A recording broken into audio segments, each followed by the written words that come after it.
दिनै मुलुगनां आइजो सान आइजो माहारिनि सांग्रांथि आरो रैखाथिनि थाखाय मिरु एबसुआ आइजो सानखौ कुमारिघाटायाव फालिदों।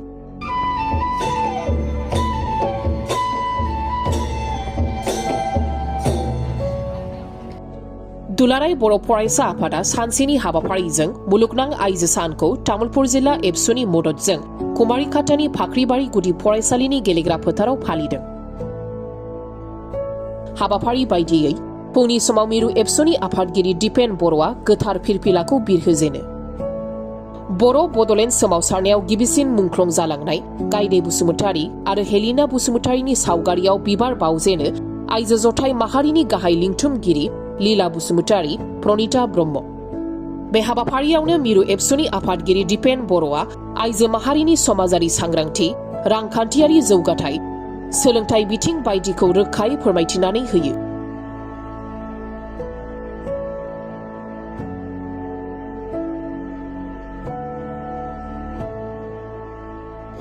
ओंथि गोनां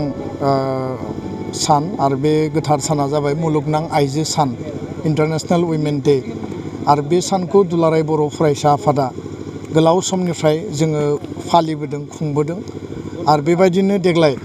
तामुलपुर जिल्ला दुलाराय बर' फरायसा आफादा जिहेतु गोदानै दाजादों दा बेयाव दुलाराय बर' फरायसा आफादा जथायै कुमारिघाटानि नैबे लतिबारि फाख्रिबारि बे एमइ स्कुलनि गेवलां फोथाराव जों बेखौ खुंफुंदों आरो जोंनि जिल्ला आरो दखराफोरा गुबुन गुबुन जायगायाव बेयो खुंफुंनाय जादों। दुलाराय बे जि मुलुगनां आइजो सान बे आइजो साननि दुलाराय आइजो माहारिनिसिम आरो बर' हारिनि गासैबो जोंनि बिमा बैसो, आब' बैसो, बाजै बैसो, बिनानाव गासैनिसिमबो आङो आइजो माहारिनिसिम खर' गंग्लायै आङो गाहाम हामलायनाय आरो खुलुमनायखौ आं बावहरबाय। मिजिंथिदों जे दिनैनि साना आइजो माहारिनि मोनसे गोग्गाथाव सान आरो जाफुंसारनायनि सान आरो समानथि मोनथायनि सान महरै जोङो जेब्लाबो गायसनलांनो हाथों। बर' हारियाव आइजोफोरनि जे मानदान्दा सोलोंथाइ बिथिङाव, रांखान्थि समाज बिथिङाव जोङो जेब्लाबो समानै जौगाहोनो थाखाय हाबा मावबाय थादों। समाज आरो धोरोम बिथिङाव बर'आ जुदियाव धोरोमाव आलादा आलादा जोङो हारि हिसाबै खौसे आरो समाज आरो धोरोम बिथिङाव बर' आइजोफोरा बर' हारिया जिफोर धोरोमखौ आजावनानै दङ जोङो खुनु मोनसे धोरोम बा समाजानो बर' आइजोफोरखौ नेवसिबोआखै, गाहाय थाखोआव जों लाखिबोआखै आरो समान मोनथाय समान अधिकार होनानै जौगाहोनायनि थाखाय जों हाबा मावगासिनो दङ। दा बेखायनो बर' आइजोफोरनि थांना थानाय आरो बिथांमोननि सेफटि आरो सिकिउरिटि बिथांमोननि जिखिनि मोननांगौ जिखिनि राइट्सफोर दङ सोलोंथाइ बिथिङाव बिथांमोना जौगानांगौ, गुन गोनां सोलोंथाइ मोननांगौ आरो फारसेथिं रांखान्थि बिथिङाव न'खर दानायाव, न'खर सामलायनायाव, न'खर दैदेननायाव दावगानांगौ बे गासैबो बिथिंखौ जों रोखा खालामनांगोन। चाइल्ड मेरेजखौ लानानै जों एवारनेस खालामबोदों। बर' हारियाव चाइल्ड मेरेजआ जथेस्थ' खम, थेवबो जों बेखौ बोरै गैया खालामनो हायो बिनि थाखाय हाबा मावगासिनो। डमेस्टिक भायलेन्सनि बेलायाव गोदो गोबां जोंनियाव जौनि थासारि दङमोन, फेग्रा मुवानि थासारि दङमोन, दा बेयो एसे खमायबोबाय आरो बे जौ आरो फेग्रा मुवानि थाखाय गोबां डमेस्टिक भायलेन्स जायोमोन। नाथाय दिनैबो माखासे खना खनला जायगायाव जों नुनो मोनो। दिनै जोङो बांसिन बिबांनि माखासे समाजारि बेले बेजे नुनाया जाहैबाय जे आइजोफोराबो जोंनि हिन्जावसाफोराबो माखासे गाज्रि फेग्रा मुवा बा ड्राग्स जानायखौ जों दिनै नुनो मोन्दों, बेयाव इनभल्भ जानायखौ आरो फारसेथिं समाजारि मोनसे बियादि हिसाबै दिनै आइजोफोरखौ दायनि साजायनानै बुथारनाय, आइजोफोरनि सायाव हिंसा खालामनाय जों बेखौ नुनो मोन्दों आरो फारसेथिं जोङो जुदि नायोब्ला हाबा जानाय मानसिफोरा गुबुनजों खारलांनाय आरो जोंनि आइजोफोरखौ गुबुन हारिया थगायनानै लांखारनाय हिउमेन ट्राफिकिं आरो बेयाव आइजोफोरखौनो बांसिन टारगेट खालामनानै, हिन्जावसाफोरखौनो बांसिन टारगेट खालामनानै बिथांमोनखौ बायदिसिना गाज्रि हाबायाव लिप्त जाहोनाय बा गाज्रि खामानियाव लांनाय जों नुनो मोनो आरो बेखौ जोङो होबथानायनि थाखाय जों बेबस्था लागासिनो दं आरो बिनि थाखाय जों एवारनेस आरो सांग्रांथि लाबोनाय खामानिखौ मावदों। दा बेखायनो बर' आइजोफोरखौ बुहुमनि माने लेभेलाव बुहुमनि थासारियाव जों लांनो थाखाय दिनै स्पर्ट्सनि बिथिङाव, कालचारनि मेथाइ खननाय बिथिङाव, गेलेनाय बिथिङाव दिनै जोंहा जथेस्थ' आइजोफोरा दिनै बिश्व लेभेलाव सहैबाय आरो कालचाराव सहैबाय फारसेथिं बिजाब फरायनाय इउनिभार्सिटि कलेजफोराव दिनै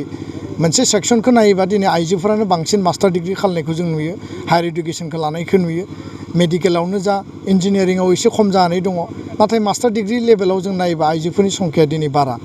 दा थेवबो हिन्जावसा गथ' जोनोम जायोब्ला दाबो बबेबा खनायाव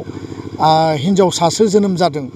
बेबायदि बा रुवाथि थाग्रासो जोनोम जादों बेबायदि मोनसे बाथ्राफोरखौ सावरायनाय जों नुनो मोनो बेखौ जों टटेलि गैया खालामनांगोन आरो जे जोंनियाव मोनसे भुल धारना माने जि मोनसे भुल कनसेप्ट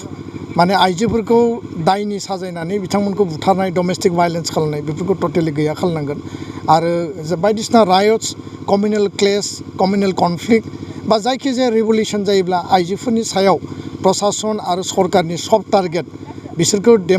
माने डिस्ट्रय खालामनाय बिथांमोनखौ एक्सप्लइट खालामनाय आइजोफोरनि सायाव आक्रमणा बांसिन जायो आरो गथ'फोरनि सायाव जायो दा बेखौ जोङो गैया खालामनांगोन आरो दिनै जों बेखायनो गुन गोनां सोलोंथाइ आरो एन्टारप्रेनिउरशिपनि गेजेरजों गोजोरथियारि फिउचार दानो थाखाय इयुनखौ दानो थाखाय आइजोफोरखौ बोरै जोङो एम्पावर खालामनो हायो बिनि सायाव जों सावरायदों आरो दिनै जोङो आइ हटेलनि बाजै हटेलनि जोङो बिगोमा जायफोरा साक्सेसफुल वमेन बिथांमोनखौ जों बरायनो लिंनानै लाबोदों जोंहा माखासे दानाय लुनायाव बेस्ट माने जायफोरा साखाफारा माने राफोद महरै जाफुंसारबाय दिनै सुलेखा बसुमतारी बायदियाव बिथाङा मेथाइ खननानै दिनै बुहुमाव मुंदांखा सासे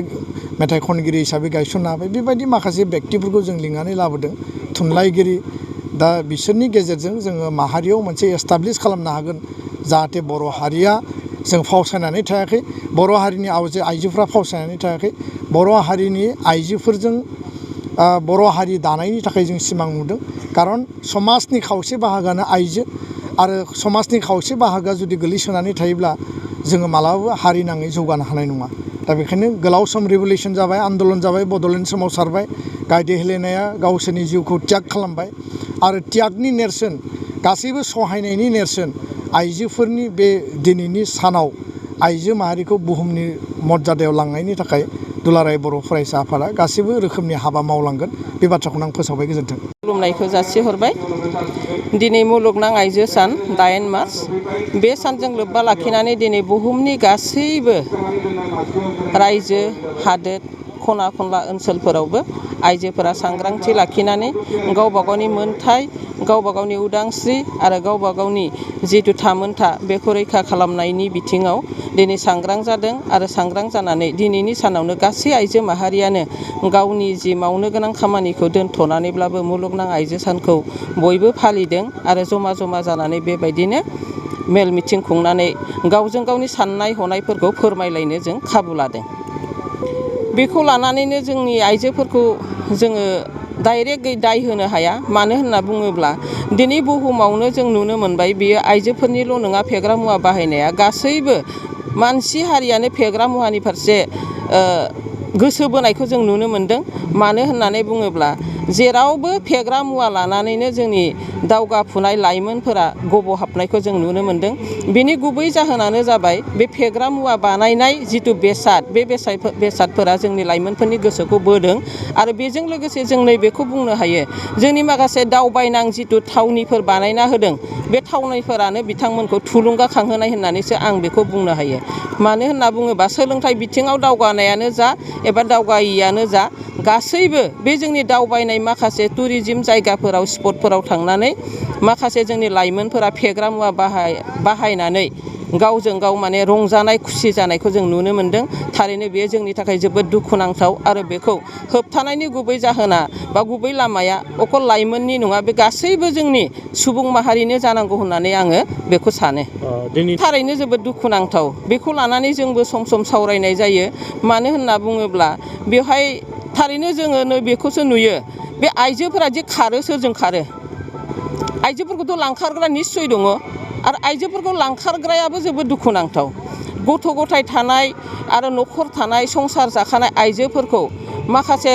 रांखान्थिनि फुस्लायनानै एबा मोजां मोजां जायगायाव बेरायनो लांनायनि फुस्लायनानै आइजोफोरखौ जाम्बा जाम्बिफोरखौ गोसो गुरै नायनानै जायफोरखौनोखि फुस्लायदों आरो लांखार होदों बेयो दुखुनांथाव आरो आइजोफोरा बेखौबो साननांगोन दि गावनि गथ' गथाय गावनि न'खर गावनि बिहाव बिखुनजो गावनि जाथि बंस'खौ गारनानै गावनि मान सन्मानखौ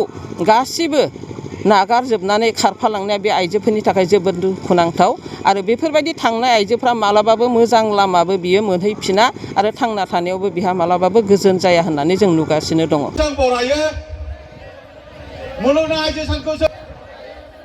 मुलुगनां आइजो सानखौ जों बरायो। आइजोफोरखौ मान हो, आइजोफोरखौ मान हो, आइजोफोरखौ मान हो, आइजो सोलोंथाइखौ बांहो, आइजो सोलोंथाइखौ बांहो, आइजो सोलोंथाइखौ बांहो, आइजोफोरनि रैखाथिनि थाखाय हाबा माव, आइजोफोरनि रैखाथिनि थाखाय हाबा माव, आइजोफोरनि रैखाथिनि थाखाय हाबा माव। गोजोननाय थाबाय।